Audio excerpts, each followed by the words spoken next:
अस्सलामुअलैकुम सामीन 28 शव्वालुल मुकर्रम और 29 अप्रैल है।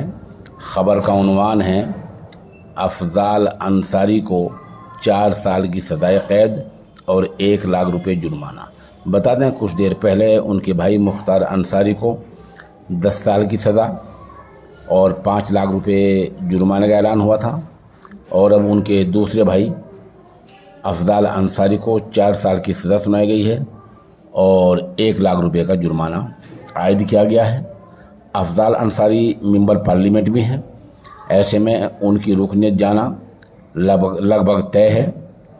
सरकारी वकील नीरज श्रीवास्तव ने इस मामले की तस्दीक कर दी है। अफजाल अंसारी को कड़ी हिफाजत के बीच गाज़ीपुर जेल भेज दिया गया है। 30 दिन के अंदर अंदर फैसले के खिलाफ हाई कोर्ट में अपील की जा सकती है। गैंगस्टर एक्ट का ये मामला 2007 में दर्ज हुआ था।